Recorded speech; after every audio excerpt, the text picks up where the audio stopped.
Welcome to the Bison Jam podcast. The podcast. Sorry, I can't read my own writing. Welcome. Typing. Typing. I can't read typing. That's worse. That's worse. That's more embarrassing. I can't read my typing. Backwards.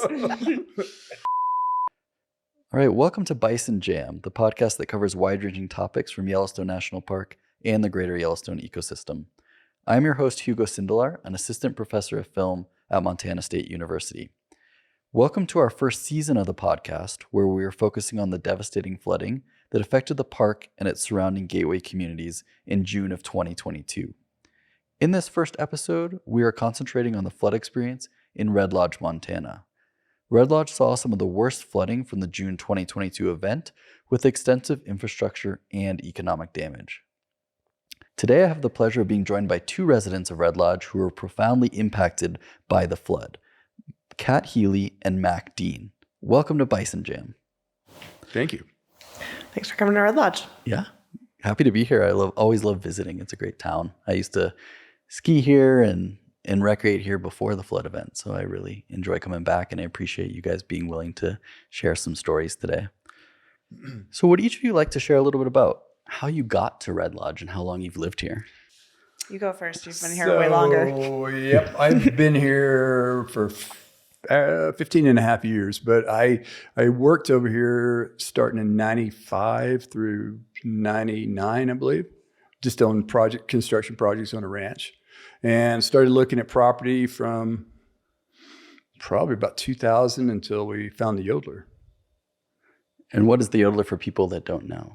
The Yodeler Motel is a historic motel the structure was built in 1909 by Croatian Masons. It operated as what's called the Brick Flats until about 1960. And then enterprising man named Al Slulin bought it and worked on it for 3 years and gave it the Bavarian theme and reopened as a motel in 1964. And when did you take over the Yodeler? My wife and I purchased it January 20th, 2009. And how's your experience been as the owner of the Yodeler? It's been really good. I love being an innkeeper. Floods are a little bit of a detriment, but other than that, I love it. And the Yodeler kind of has a unique vibe or aesthetic. Yep. Can you describe it to people? So it's Bavarian style. We're based around skiing, outdoor activities. We're for the active traveler. That's pretty much it. We've renovated for it. Steam showers. Oh yeah, for sure. That's not in every hotel. We have our in-room steam saunas. Yeah. I want to go, and I live here. And corporate free and Yeah. groovy. Help yourself. Corporate free and groovy, right? That's right. That's the motto. Uber groovy. Yeah. Yeah, I've stayed there myself. It's a great, unique place to stay and unique decor and super fun. Very different from your standard hotel. Yes. So yeah.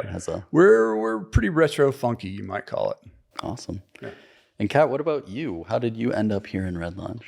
Sure. I'm a Billings kid, so I grew up learning how to ski in Red Lodge and coming up on weekends. My husband and I actually ended up coming back and forth every weekend, and so we thought it made more sense to move here instead of driving the 60 miles every week. Yep. So we decided, instead of having a big wedding, that we wanted to buy land in. We did that right before kind of Red Lodge blew up, which is good because we would never have been able to move here now. And yeah, that was in 2020. And you're currently the director of where we're sitting right now, which is? This is the Roosevelt Center. It's a program within Red Lodge Area Community Foundation.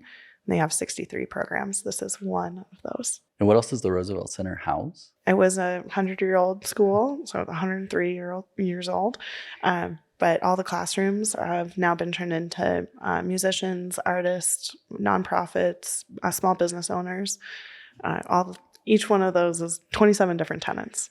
So it's a little artist enclave, a little place to experience the arts in Red Lodge. We try to be open for any and all community events as well. So we have theater, everything from city court trials to weddings.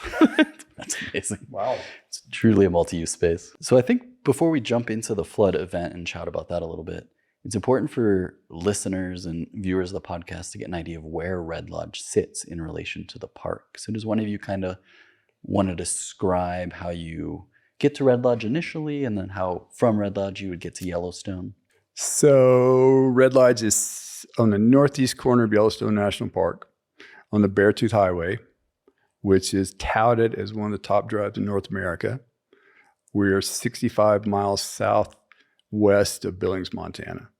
So then people jump on that highway, right? And that's takes them to Cook City, through Cook City, and then you go in the northeast entrance of the park. So do you guys see a jump in tourism usually in the summer here? absolutely. From June 1st till about October 1st, we do 65% of our business In the summer? in the summer. Yeah. Wow. Yep. And what do you think most of those people are visiting the park or just visiting Yeah, Red Lodge? absolutely. Yes, it's reciprocal with the park. If the park numbers or visitation numbers are up, so are ours. So directly connected, excuse me. And we joke that it's a 2,400 person town, except for in summer when we get 2,400 other people. Yeah. Right. So very driven by summer tourism. Absolutely. So I wanted to kind of jump into the flood event. Can you kind of take us through how it played out for the both of you? What were you seeing and hearing at the height of the event? I think we heard about it a little late. We got a little bit of notice a little too late in the game. So we were just in recovery mode before anything else. It would have been nice to have a heads up that, we did not. No. We did not have a heads up that it was coming. I mean, I don't want to pass blame on anyone, but I think some people had an idea that it might happen. And if we could have prepped for it, I think we might have been able to save it. Maybe. And I don't like looking back. Right. I agree. But I think that, what is it? Offense is your best defense. No, just yeah. And yeah. And so, Mac, do you want to share for us a little bit about kind of that initial realization of the damage to your motel in terms of the yodeler? So you come to the yodeler, I think it's early in the morning on June 13th. So I was in bed. I've been raining all night. I was uneasy when I went to bed the night before. I got a phone call. I want to say it's 5:30. Room 8. It was a couple that had rented it. They called me and they said that there was 1.5 inches of water in the room. I said, I'll be down as quick as I can. I found my pants and left the house. Probably 30 minutes later, I got here. There was 16 inches water probably in the room. And it was coming up. And I looked over. This is one of my lower rooms, of course. And I looked over, and the water was hitting the window wells. And I knew at that point that there was no stopping it. I knew the windows were going to fail because it had already come out of the banks, and it was coming down Main Street or Broadway. When it started hitting those window wells, I did not know what to do or think. I just watched it. I was just shell shocked. And it just kept going. And then within 45 minutes, we had 6.5 feet. And so the water just breaks through those window wells on your lower floor, right, and starts right. pouring in like a water. It started coming around the window jamb. Okay. The window stayed. The glass never broke. It started coming around the jams, and before long, it blew out the masonry around them, and 45 minutes later, we were submerged. And I didn't really know what to do. I didn't know if it was going to get worse, and it had every appearance that it might get worse. I sandbagged my lobby, which is the upper floor, thinking that it was coming in, and it stopped about 6 inches shy of that. Wow. Yep. What's the scene look like out in front of the yodeler, where Main Street normally is in Red Lodge? Water is just running down Main Street. The rocks, there's river rocks just tumbling down Main Street. And Kat and I discussed it. It sounded like bones breaking, just fierce sounding. Lots of water, and The only thing I knew how to do was to make sure my guests were safe, get them out, get them on the road. The bridges were blowing out. It was like, I got a job to do. This is what I got to do. Put emotion out of it, go to work. And that's pretty much what I did for a day or so. It just went to work. And Kat, you're at the Roosevelt at this point, which is close to the Yodeler. So what's your experience of walking to the Roosevelt the first time that morning? You know, I was not expecting to see water in the building. I didn't realize that the water was coming up through the drains. I didn't even, you can see the water over there, and you're like, all right, we're looking all right. Like we got this. And then you walk in, and there's standing water, and you're like, oh no. And then trying to like think clearly, like take a second as opposed to just reacting, and trying to figure out what the next steps are and make it a building shut down and totally. What's first priority? Okay, electricity. We need that off because that's not going to be good with water. Yeah. How am I going to tell folks? And anyway, Oh boy. yeah, I was like, oh. Are you going to tell what folks? Your artists. Yeah, so that whose rooms? How do you tell them? Do we let the artists in to come get their things, or for safety reasons, are we gonna just make sure that it's nobody's in the building or just staff, or how do we make this as safe as possible? And so I think I ended up just having staff come and help. Saying, hey, if you're available, we need some major lifting. There's some heavy stuff in here that needs to get out. It was a bizarre experience. There's one other point that we didn't bring up. It's the hydraulic action of the water. The water, instead of coming through my windows, it came up from the ground. It came up through concrete. I have 4 to 5 inches of concrete, and I have sump pumps that I usually use on wet years. It was percolating up through that. Wow. I mean, it was nuts. It was nuts. It's like it was coming through the sewer. It's coming through everything. It was doing that. If there was a crack in the floor, water came through it. It was doing it at incredible speed too, right? Filling up. Right. But the ground was saturated. And then that hydraulic pressure of the water coming out of the mountains, off those big plateaus, and it just pushed water through everything. Wow. Yeah. My masonry, my lower walls is built by Croatian masons. My lower walls are 2 feet thick masonry. It was coming through the masonry. It was coming through wherever was its weakness, it found it. It's crazy. And what did you see, Kat, outside the Roosevelt? I saw cars in the parking lot across from us that were completely submerged, and we're at a higher elevation than they are, and I was just like, should I try to tell people to get their cars out, or do No. I don't know. I don't know those people. I don't know who's parked there. Yep. That's probably not a priority. Yep. But it was too late. Yeah. And we're like, I saw the same thing. I forgot about that. All the cars in the mine parking lot were inundated. It's like, it doesn't seem safe to drive in. Yeah, we better leave river. that one alone. Yeah. It's just a car. I mean, the power of the water and seeing the sidewalks that were just destroyed. It was impressive. I know I've done whitewater rafting. You know that there's a lot of power with water, and you hear it all the time. But watching that was more power. Watching the Mack trucks come through and take all of the boulders out after, it was something I'll never forget. I was like, wow, that is powerful. It was. And the whole road was river rock. Mm-hmm. Yeah. I mean, every size you can imagine. When the water receded. Yeah. Yep. It would just look like a riverbed. And it was so loud. It was just really loud. It started to come back to me now. Yeah. I was like, I remember. It was a rumble. Yeah. And trying to walk out in it. I mean, just that much water. It's like, I almost went down.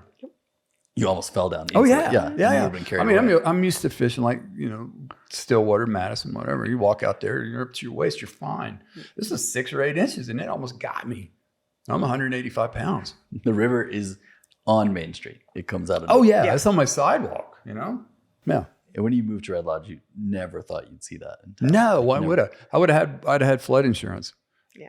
I'm not in the floodplain. You know, I'm just, why would I do that? If you lived on Rock Creek, maybe. Maybe. I've looked at the floodplain maps. They're actually pretty small around Rock Creek, the original ones. Yeah. I'm sure they're going to be revised. I think they changed. We're still not in the floodplain. The new revised one. Really? You're not. Yeah. Nope. Am I? No. Well, I don't know. Well, we're 100 yards apart. I don't think so. Don't quote me on that. Fact check. No, that. we're 50 yards apart. Yeah, I'm pretty sure it's not. I will be okay if we don't have another one. Yeah, same. I actually contacted the insurance commission because I was like, are we required to get flood insurance even if we're not in the floodplain? Anyway. And then it's so outrageous to buy it. And it's like, oh my gosh, that's so expensive. It's cost prohibitive. 7 years, it will be the payback from the dollars that we spent. That will. And what percentage would they pay if we'd have had flood insurance? I don't know. Not enough, I'm guessing. I heard one of the houses down here, like, I'm not gonna say names, but got $225,000. The house is like 1.6. Wow. Oh, That's flood insurance. So it's not really a good one. I think you should build your house a lot better and not have to worry about buying the insurance. That's a good way to start a fight, to bring up insurance. Yeah. Well, we're all about the controversial topics on this podcast. Oh boy. I mean, were people out and about in it trying to like on move this about? side, we could not cross and get over to the other neighborhood over there. But there was a lot of people out. Wow. Yeah. Yep. Everybody pulled together. It was so quick too. Yeah, nobody complained either. I remember No. the folks that live across the river who didn't have water restored for months. I don't even know how long. It's a while, yeah. Like no hot Yeah, nobody showers, complained. No. And see, I have a hard time complaining because people lost their homes, you know. Right, yeah. I lost my income. Right. These people lost everything. I feel kind of I need to get my story across, but at the same time, they lost everything. Right. And I think the story ends up being a national story about the park, Gardner, Cook, and you guys. But Red Lodge is easily the most impacted economically and infrastructure and home damage of all the towns. Like there was the famous photo or video from Gardner of the NPS housing falling in, and that's very tragic for those employees that live there. But the rest of Gardner sits on a hill. Right. And Red Lodge ends up with, I don't even know the number. Do you know how many homes are impacted? And I had the I did, but I don't remember. Over 100 homes in Red Lodge and then in Carbon County. Oh man, that was a lot. Yeah, Carbon County easily is the most impacted from people's livelihoods. I would say Cook was heavily impacted because there was no way to get there. Economically. So, and Gardner as well. Yeah. Yeah, they both end up impacted economically, but less infrastructure damage, home damage. Yeah, infrastructure, we got the damage, for sure. You guys had been doing some remodeling, right? Yeah. So we purchased it January 20th, 2009. It had been kind of a running construction renovation project. I had finished renovating the lower floor in March before the flood. So I had tiled everything and it had to be removed. So we got 185 cubic yards of debris out of it, which is really, if you visualize, it's about 2 semi-trailers. Wow. Between mud, carpet, plaster, sheetrock, insulation, furniture, it all had to go. And see, we had a storeroom under the lobby where we purchased all our summer supplies, and we'd store them there. And we usually buy in April, May. So we had everything stocked for the summer because we were expecting a really busy summer. So all the supplies we just purchased they're toast, they're gone. And so you're just kind of walking around in a daze. Just stupid, yeah. More stupid than normal, yeah.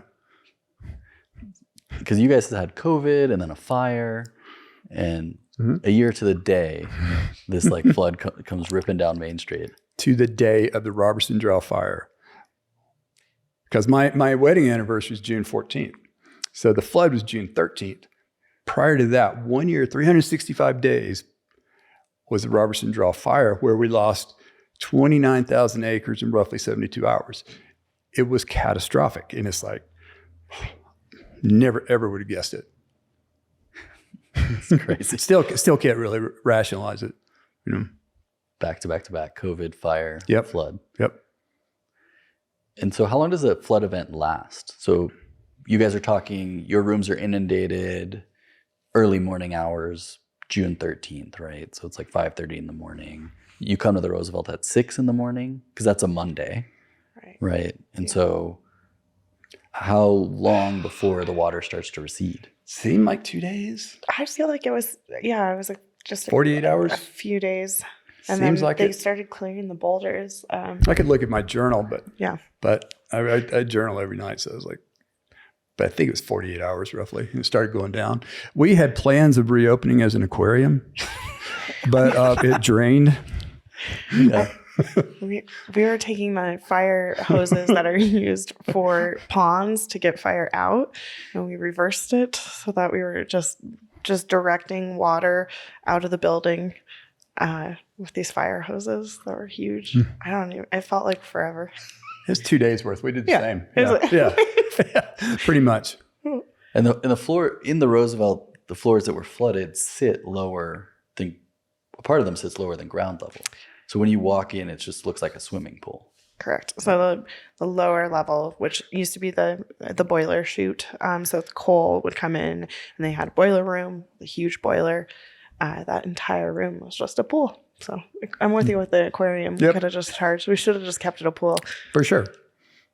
And Mac, are you willing to share what did you write in your diary that night? I don't know. I'd have to go back and look at it. It's a journal. I write every evening before I go to bed. It's like, I'm sure I wrote what we were doing.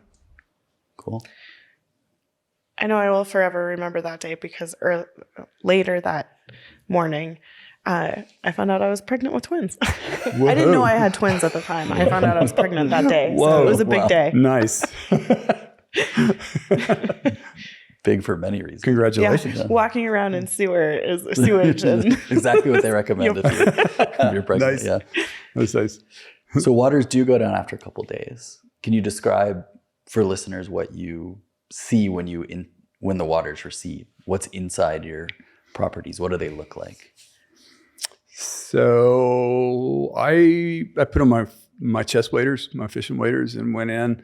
There's roughly 12 or 16 inches of silt on the south end of the building, in the lower rooms. It seemed to get better as we go north, towards the north end of the building. There's only like 4 or 5 inches of silt. But this being a building that was built in 1909, it had plaster, and then it had sheetrock on top of that, and then insulation. So it was just a muddy mess. The only way to get it out was to bring it out by buckets. And that's what we did. We just brought it out by buckets for days. So I think to get it gutted, I think we did it in 7 days. Wow. I believe that's right, but I'd have to look. 7 to 10 days, something like that. Because the biggest problem is we had to get the moisture out. Right. Because it would be automatically mold if we didn't get fans on it. And we had every fan that we could get circulating air in there. And did you have help getting all that stuff up there? Oh, yeah. The community was amazing. This is probably the best community I've ever lived in. Not probably. It is the best community I've ever lived in. And so who came down to assist you? So we had the churches, had community members. I have a friend in the Amish community, Andy Fisher. He showed up the day after the main flood. It would have been on the 14th. And he said, the way he said it to me, he's like, it looks like you need some help here. And I'm like, say the least, Andy. And he's like, well, I think I got some for you. And he's a real soft-spoken guy, and he's really nice. And I look out, and there's 16 Amish guys, and I had to go cry in a closet. It's like, it was powerful. That's all I could say. It's just amazing to see that many people coming out to help.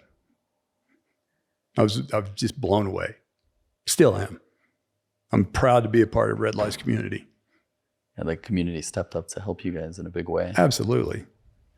And I think Kat you had a similar experience here. We had kids from high school coming out. We had it was, I don't know. It MSU felt like football team. Yes, Yep. we had like 100 people at one point they kept telling us that it was going to get worse and to expect more water. And so sandbags came out on the lawn to help direct.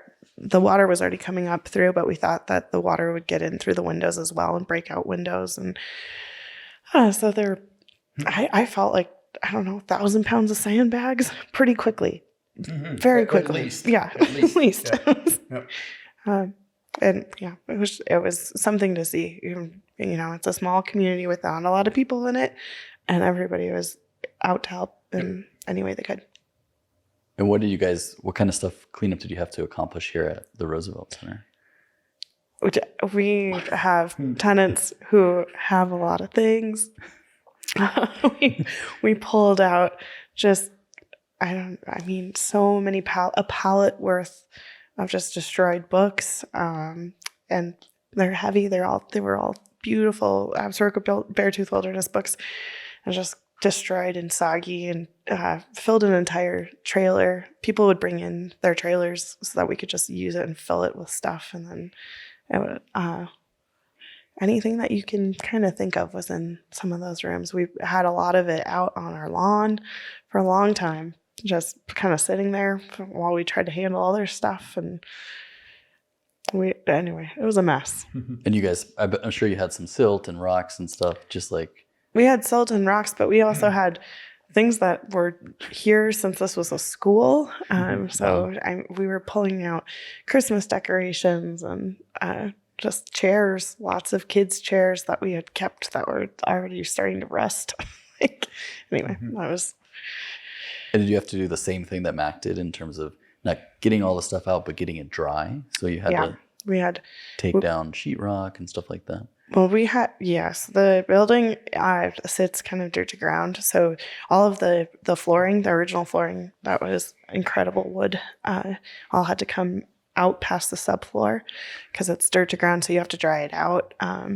There were boulders that we've discovered. And anyway, it was a big project. There were a lot of fans. A lot of fans and a lot of generators because we were afraid of running power at the time because we didn't know what kind of electrical stuff had been compromised. And so just 24 hours of generator and trying to have people turn it off and make sure that everything is, anyway, it doesn't catch fire.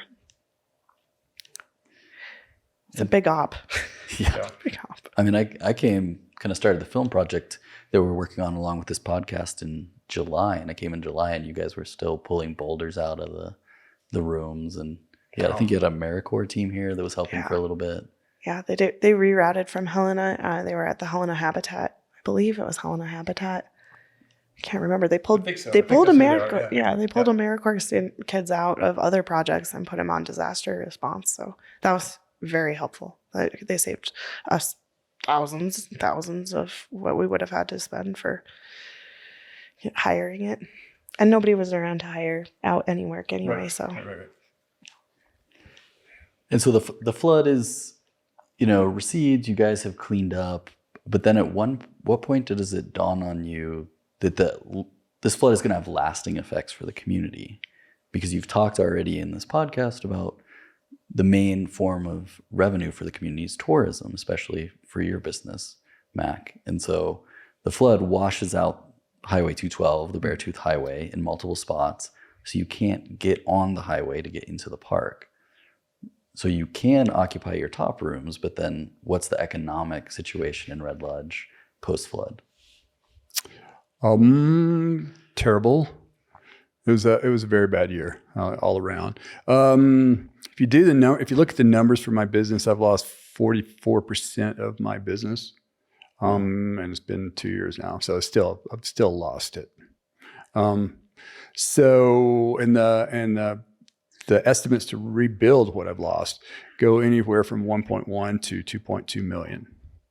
To rebuild those bottom floors? To rebuild it, yep.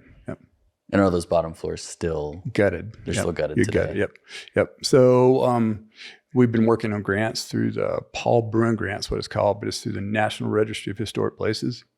So there's some grants that are available for historic properties that were damaged in the flood, and we're still in the process of it. And that would be a big boost if we can pull it off. Nice. And when would you know about that if you... That's a very good question. It's been 2 years. I don't know. It seems like it would be soon, but I'm not sure. The federal hoops that you have to jump through to my go. word. Yeah, Yes. it's been. They have approved the application. The applications are open now. They have a committee that's reviewing them. So that's it's a long process working with. So you're also applying for a... No, we don't qualify. The organization who will be distributing those funds locally is the Red Lodge Area Community Foundation. So that'd be a conflict of interest. So we would not. Okay. We would not have access to those funds. And it's mainly for for-profit, I think, and for homeowners that are on the National Registry of Historic Places.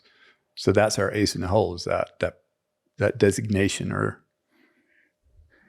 And so, Mac, you've decided to just leave your bottom floors unfinished for the moment. So you're running your business at 50%, 60% capacity? Yep, 66. Wow. What? I mean, that's terrible. No, wait. My math's wrong, 60%, yeah. That's crazy. Yeah. So it just wipes out all those bottom floors. Absolutely, yeah. So, and it's one of those deals that we depend on our revenue.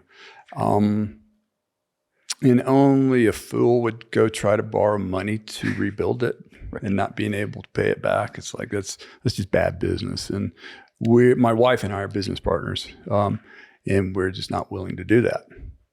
I mean, I probably won't live long enough to service that note, you know? Right. So why would I?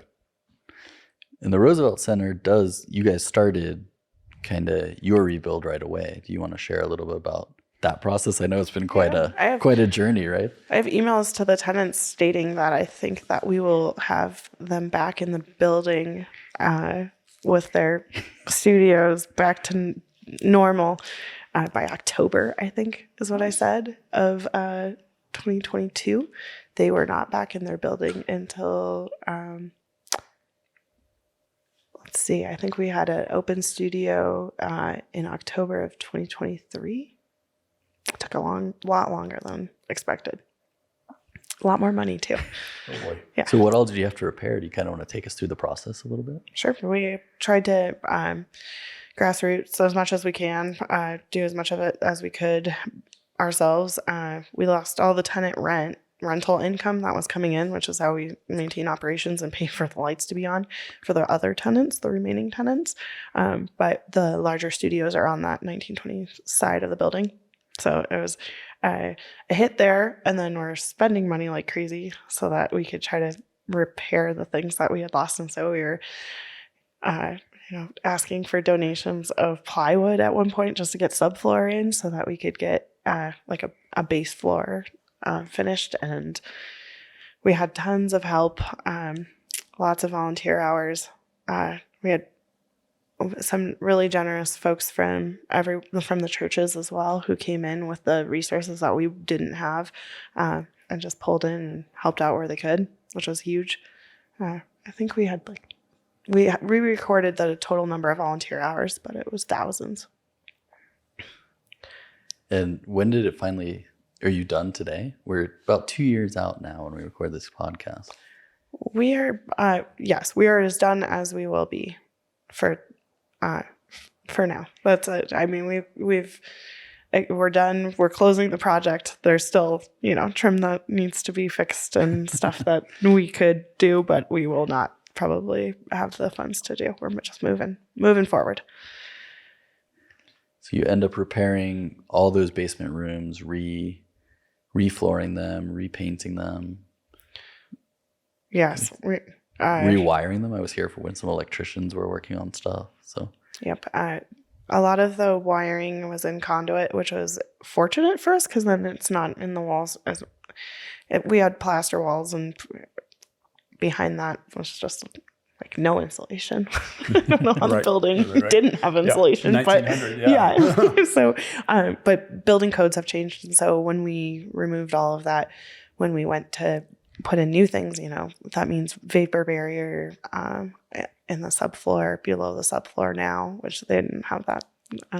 Anyway, there was significant cost to all of it.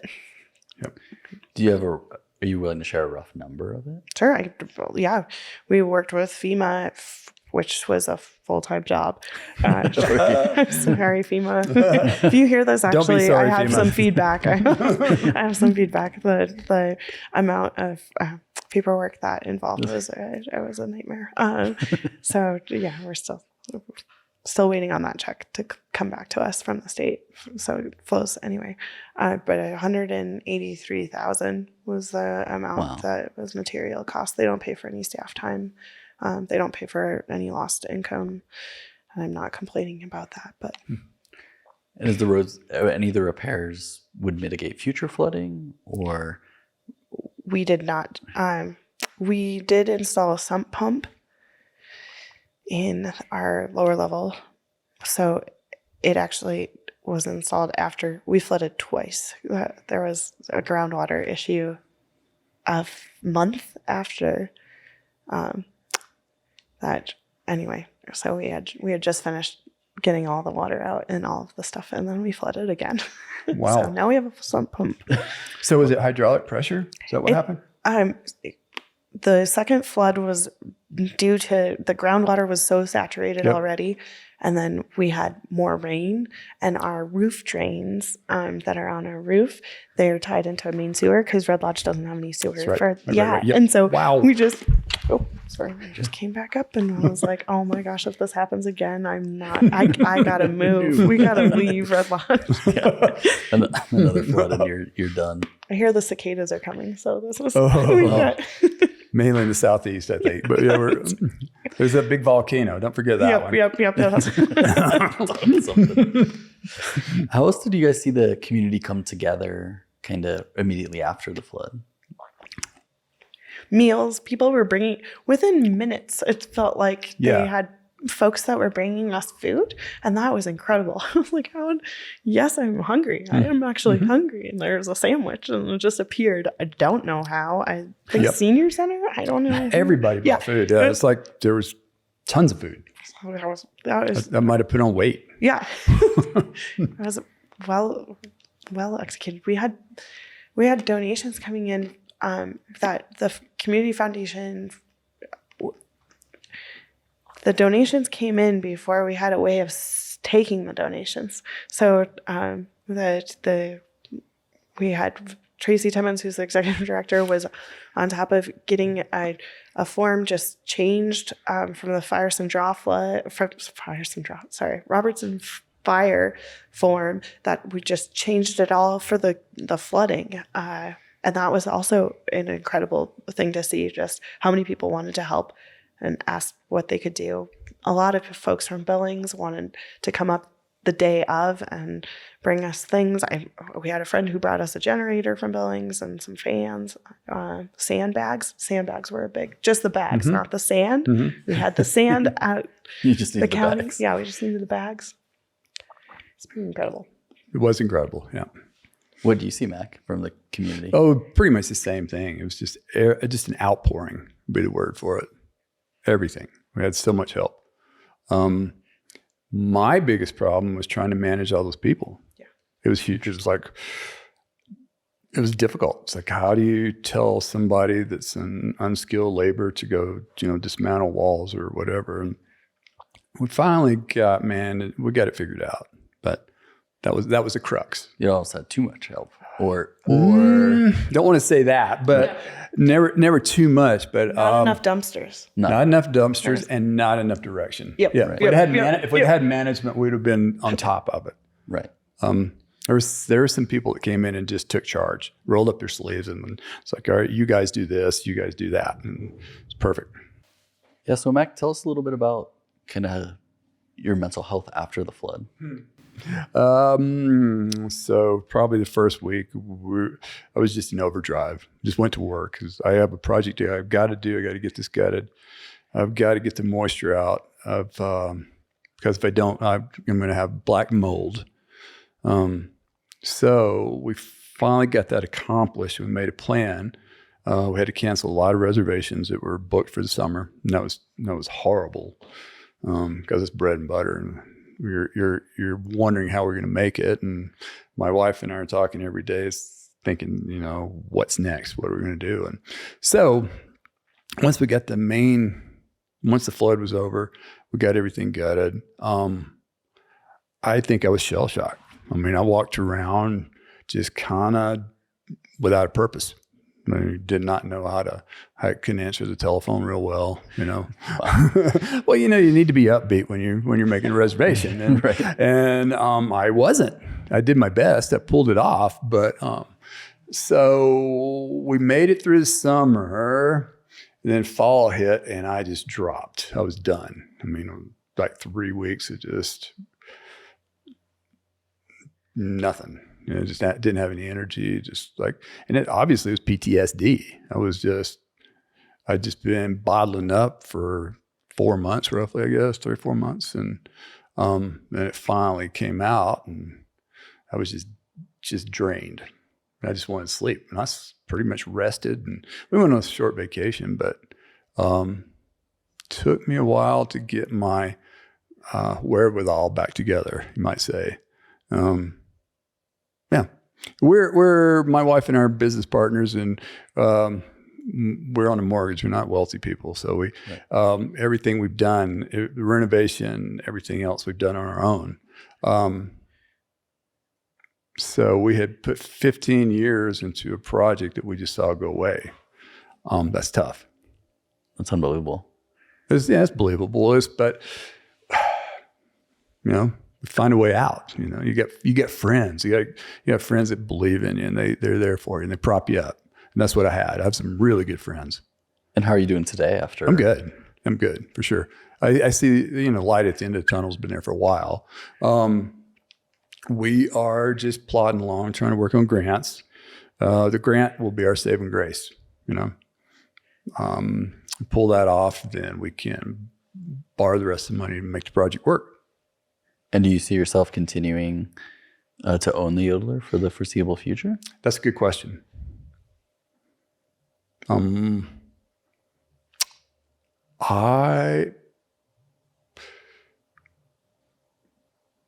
Yes and no. No being if we don't get grants, I can't borrow money we cannot borrow money to rebuild it. I mean, it's just we don't have the income to do that. So that being said, we may have to pass it off to somebody. We may have to sell it. What's holding up the grants? Like what? I don't know. Just it goes through several foundations, and then there's government committees, and I don't really know. I don't have an answer for that. My wife has been working specifically on that. She's been kind of wringing her hands because it's been 2 years now, and it seems like something's happening, but it's like a herd of turtles right now. For taking their time. Yeah, it feels like sometimes the bureaucracy doesn't understand that people are in immediate need. Right. I mean, we're not the people that can afford to weather the storm much longer. When you lose 44% of your income, it's real hard to recover from that. What we've been doing is we've just keeping it kind of a skeleton crew, and we've been running the place ourselves. We keep housekeepers, but we're not hiring extra people because we're trying to make ends meet.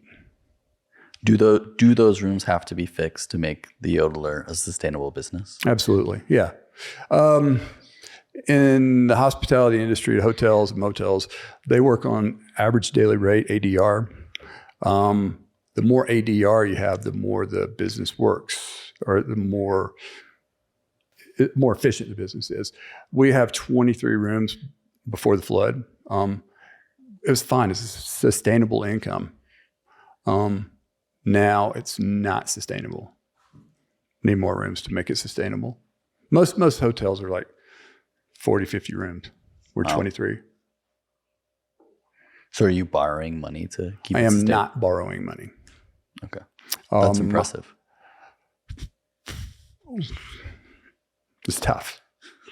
We need those grants to get moving. We need They people do. They need to, there's some language I could use, but yeah, they should get something happening. It's just, I don't know any other businesses that have been directly hit that are for profit and on the National Registry. It seems like we're perfect candidates for it, but I don't even know how to speculate anymore. And Kat, how about you? How are you willing to talk a little bit about how was your mental health after the flood? Sure, I can speak to that.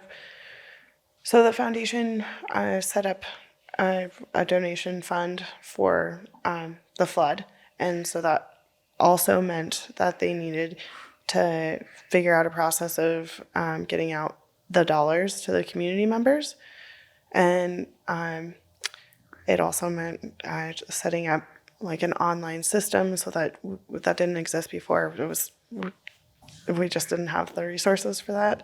And so I don't even remember if it was a month or 2 months after a lot of grant submitting from the foundation to get the dollars to set up a way to do that in an efficient manner.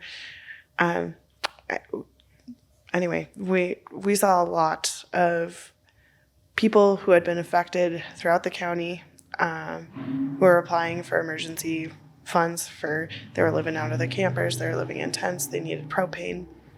And so the first round of funds went to people who, they didn't have anywhere to live.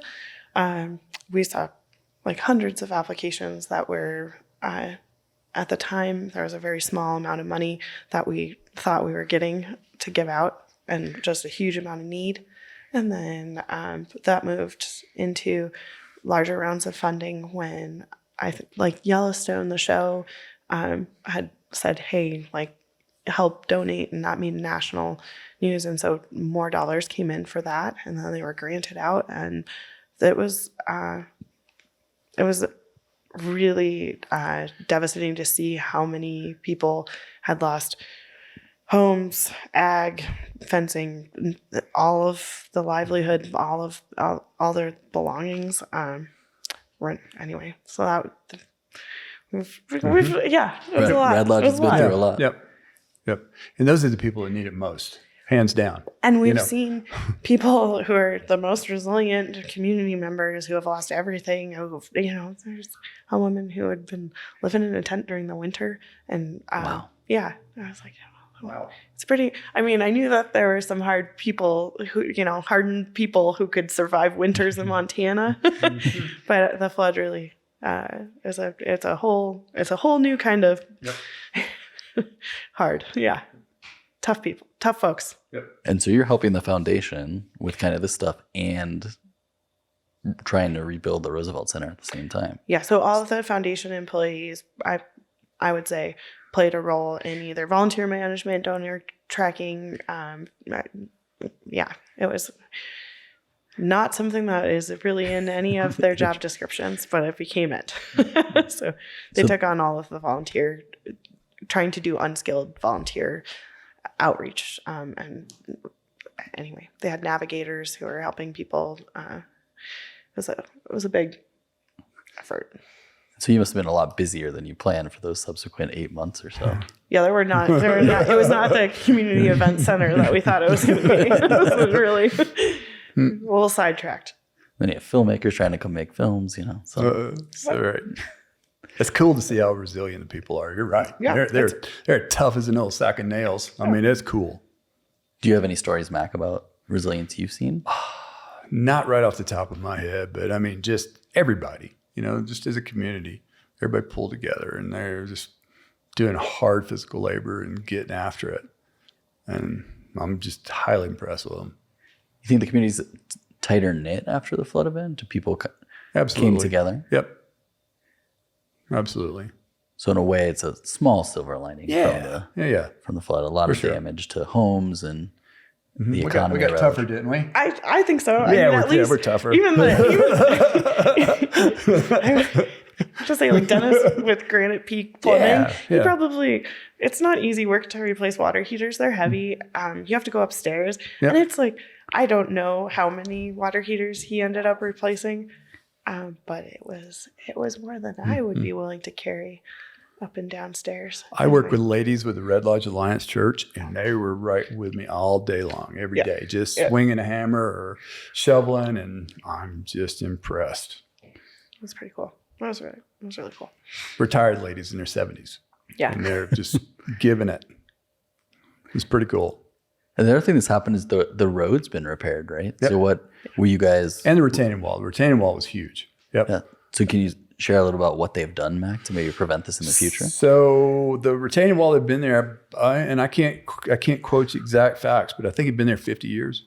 So when it did blow, they had to replace the whole thing. So they roughly did, I guess, quarter-mile retaining wall. Did that all, worked on it all winter, worked on it one day. I walked from my house to my office. They were out there and it was -20 and they were working on this retaining wall, and heavy machinery. In the stream, in the Rock Creek. I don't think they were effective, but they were getting it done. They were out there, It was insane. It was cold. So they did the retaining wall. They built the road up. Rebuilt bridges, built the abutments to the bridges. Did quite a good job. I mean, I'm proud of them. They did excellent work. I didn't think they'd get it finished that fast, but they certainly did. And does that make you feel a little bit safer in the future? A little less worried about flooding? Yeah, I mean, I still think Mother Nature's in charge. This could happen again. We could get spanked. What about you, Kat? Do you worry about flooding in the future? Yeah, I do. I worry about maybe not flooding. Maybe not flooding. I worried about mudslides after the fire from Mount Maurice. That keeps me up at night sometimes, maybe unnecessarily. But it just makes you aware that things can happen. I mean, 365 days apart, fire to flood. Right. Something else can happen. I don't know what it is. Mother Nature's very unpredictable. Absolutely. It's kind of made me prioritize, like, family and friends are really what's important. Stuff is not, because it can be gone. So the flood changed kind of your mindset? Yes. Wow. Yep. So now let's jump into a topic that... Because you don't want to dwell on it. You got to do your job. You have to move on. If you dwell on it, you're just going to be a wreck. Someone recently told me that the reason that your windshield is larger than your rear view mirror, is that... I love that one. Yep. Rear view mirrors are small and windshields are big. Yep. Yeah. Don't look back. Yep. Has the flood given you any new perspectives, Kat? Yeah, I mean, I really... When I signed up for the Roosevelt, I kind of like bled Roosevelt. I was just, this is going to be...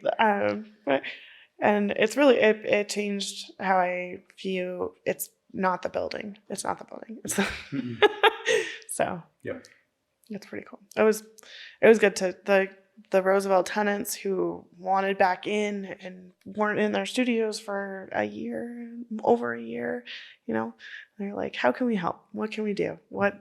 Yeah. And they work full-time jobs. This isn't, anyway. Helps you focus more on the people than the things. Totally. Yeah. Like, I've got guests that have been staying with me for over 40 years, and they come back and, like, this year, this spring, it's like I've had older gentlemen. It's like, how's it going? How are you getting things put together? And they're just about my returns for 40 years, Wow. They're right there in my corner, like, you're okay, everything good? Oh yeah, dude, we got it. That's awesome. It is awesome. That's what makes it worthwhile. It's those relationships that you make. And, we're not making a killing by any means. We're making a living. But the people that come through the door make it worthwhile. 98% of them are just good people. And it makes you have faith in humanity, You get a lot in the media about how many things are bad. But it's like, wait a minute now. The people that come in my door are not those folks. I get good people, and I love them, Makes it worthwhile. So now I want to ask you guys a little bit about, climate change. So climate change is something that has been talked about around this flood event. There's been research from different scientists in the greater Yellowstone ecosystem. So this podcast covers greater Yellowstone, that precipitation patterns are changing. So they're coming later in the year.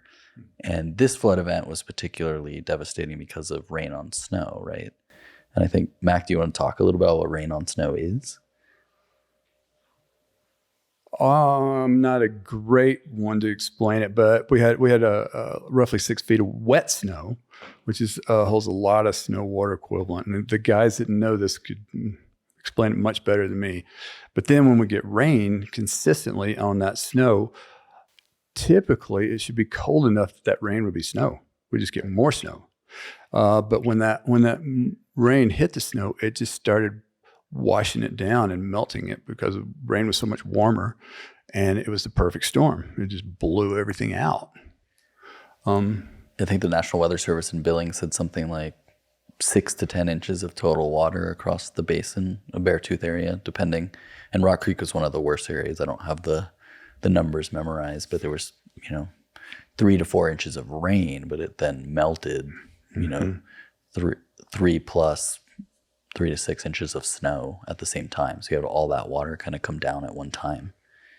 Historically, at that elevation, it should be colder. Right. Hands down, it should be much colder. We wouldn't have to worry about it. What have you seen across your years skiing here? I'm a climber, and I've been in the mountains. I moved to Montana roughly 40 years ago, 38 years ago now. I've seen the snow line drop. I've seen the beetle kill get worse. And beetle kill is pine bark beetle. The winters aren't getting cold enough to kill it, and it's just decimating. Like the Beaverhead Deer Lodge Forest, it's rusty. You can drive over Homestake Pass towards Butte, and you look at both sides of the road, and it's just rust.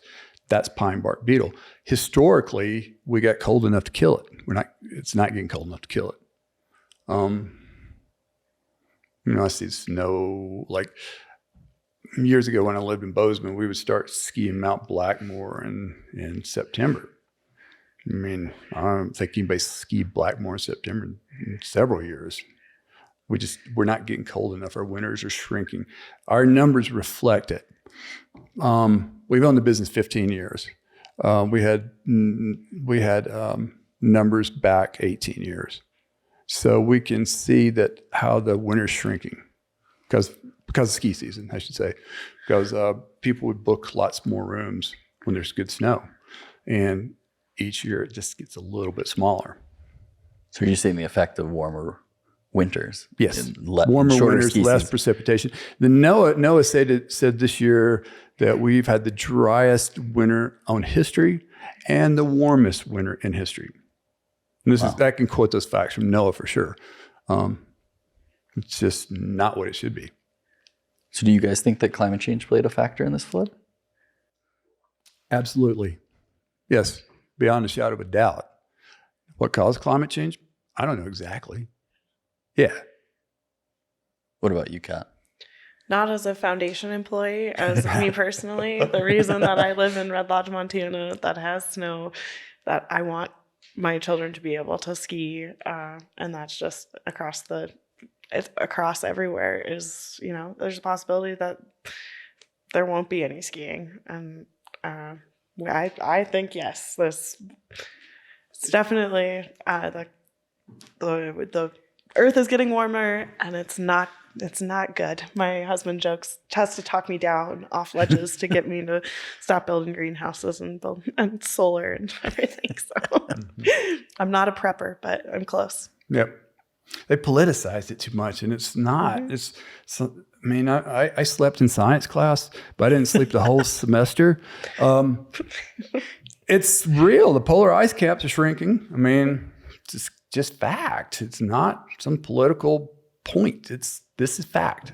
You can look at the European ski resorts. I mean, look how many dropped. They're gone. They're out of business. It's unheard of. Jimmy Chin I was listening to a podcast the other week, and he was talking about the ski resorts in Europe and how they're decimated in some areas. The ski resorts here, even on the West Coast, they're had terrible seasons. Some didn't even open. I don't think Showdown opened. And Showdown did open. They did? Just kidding. Yeah, but you guys have Red Lodge Mountain right here. Is there concerns that season is getting too short for that hill, or they pretty resilient? I'm a selfish skier. I want my snow, but yeah. Yeah, we haven't got the big dumps that we historically had. Are you guys, does the shifts in weather patterns concern you for future flooding? Do you think this is more likely now in the future with changing climate? again, with a flood, the 500 years, I know that the 500 years doesn't mean every 500 years it happens. It means 0.2% chance every year. Yeah, so it could happen next year. I think it's anomalous, really. Right. I would say I'm probably most concerned about more fires, like grass fires, and the heat and the temps and the moisture that comes. Anyway, I would worry about all of the grassland that is closest to us because Totally.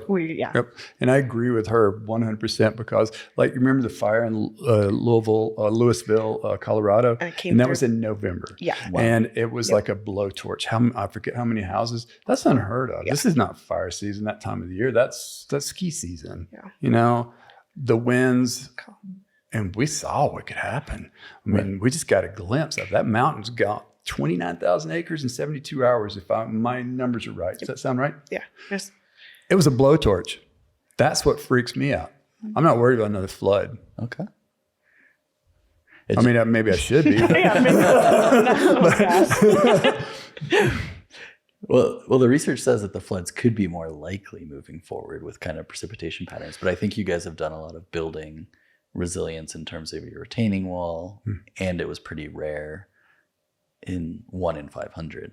But it just adds another, unknown about the weather pattern. Right? We're seeing more extreme fires, more extreme floods, and so it kind of unfortunately gives all of us in the region something more to stay up at night about and think about. Right? Yep. I don't like to worry, but at the same time, it's just like I've definitely made my house defendable because we're backed up to the national forest. Right. We could get that blowtorch. The winds have been pretty good this year. Nothing like the year of the fire. Yeah. Yeah.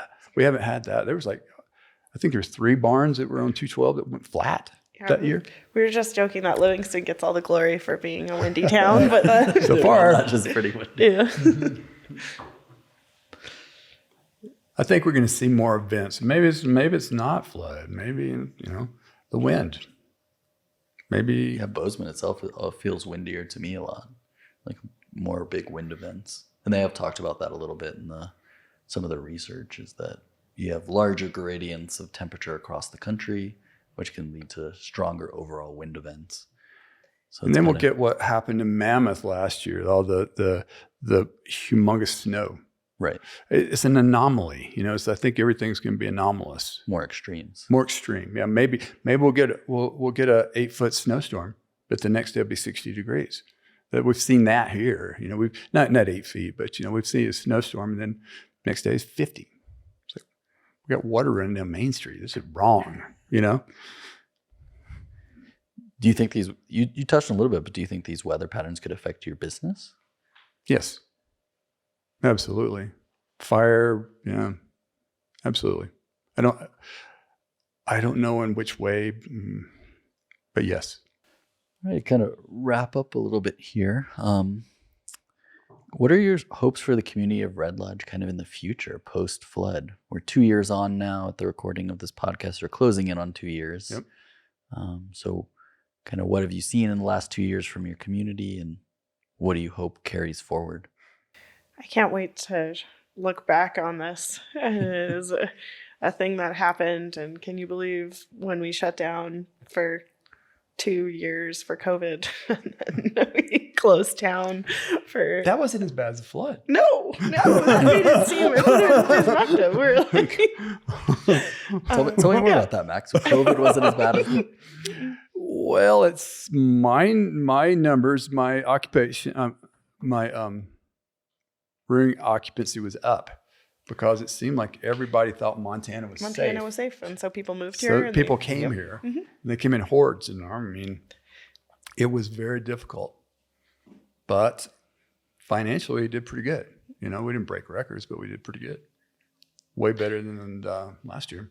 Well, we saw so many people coming in to camp and do outdoor activities. Yep. During COVID. Are you guys concerned that the people have kind of moved on from the flood while you guys are still, especially you, Mac, facing some obstacles you still have to overcome?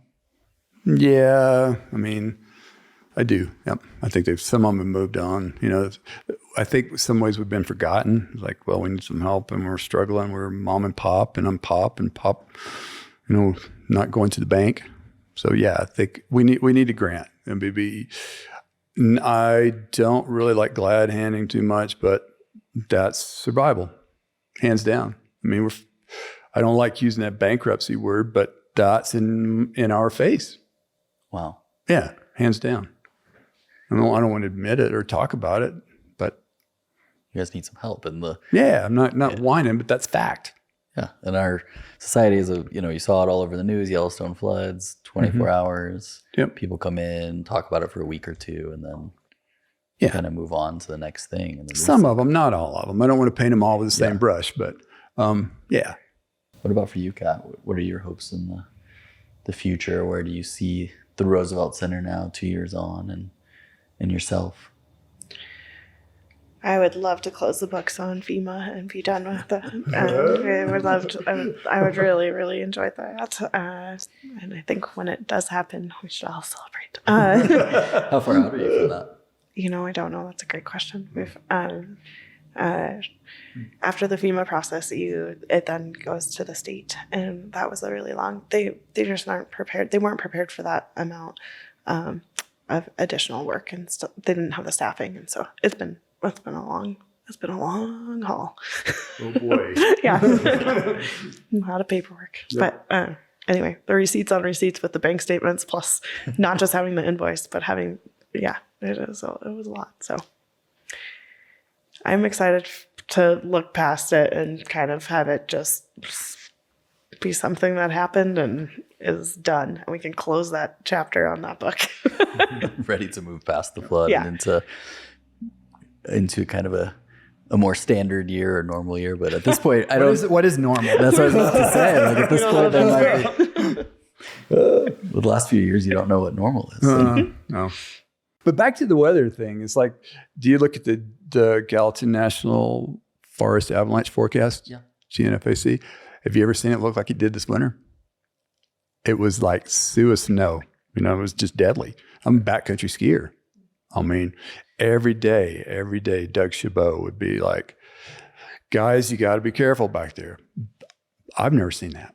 In my 40 years in the backcountry, I've never seen a snow year that was as deadly as it is. I don't know if that's the zeitgeist sign of the times or what, but weather change, climate change. We got layer hoarfrost, pow, rain, hoarfrost. Yeah, it's snow, we call it. Suicide? Yeah, suicide snow. Yeah, because it's gonna slide. Yeah, it's gonna slide. Yeah, nobody died. I mean, in Montana this year, which is amazing. But things are just going to continue to change moving forward. Yeah, makes you resilient, maybe a little tougher, but it also keeps you cautious.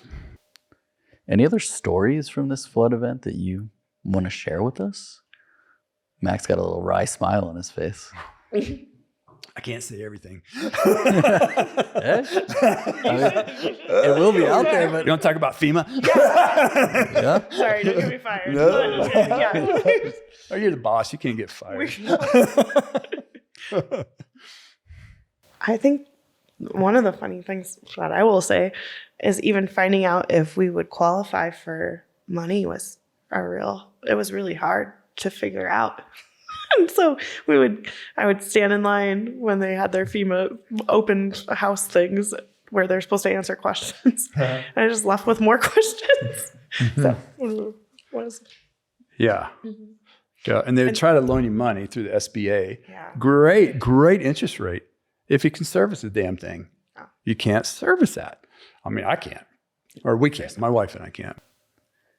So one thing that came out of this for you is maybe people that are in disaster response could find ways to streamline paperwork and recovery money.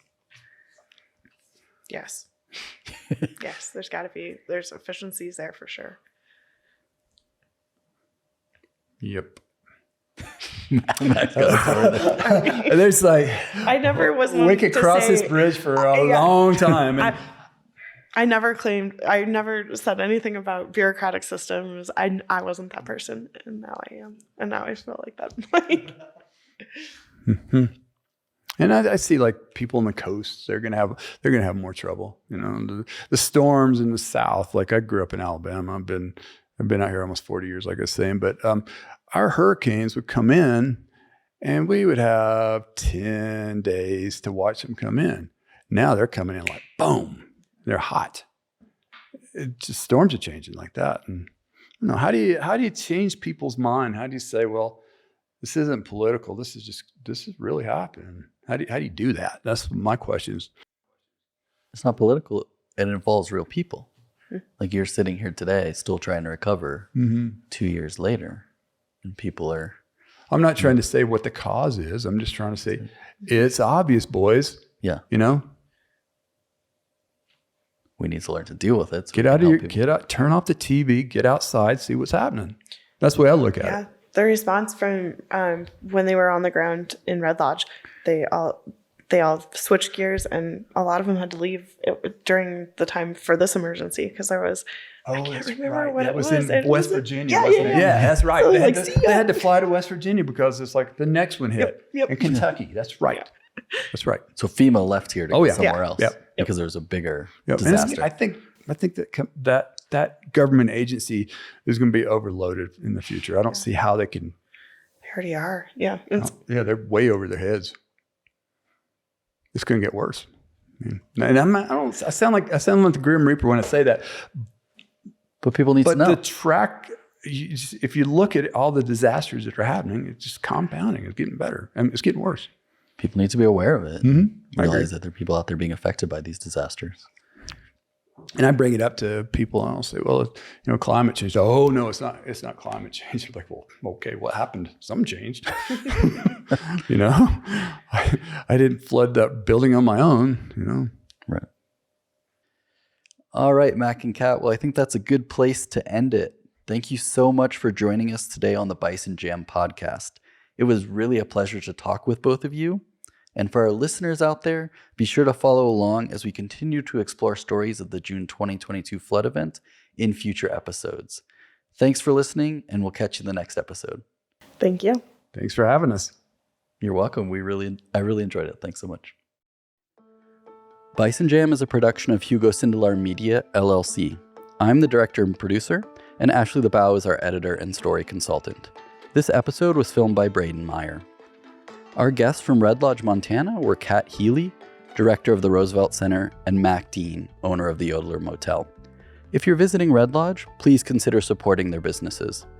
Additional support for this podcast comes from Montana State University. Be sure to listen to future episodes wherever you find your favorite podcasts. See you soon.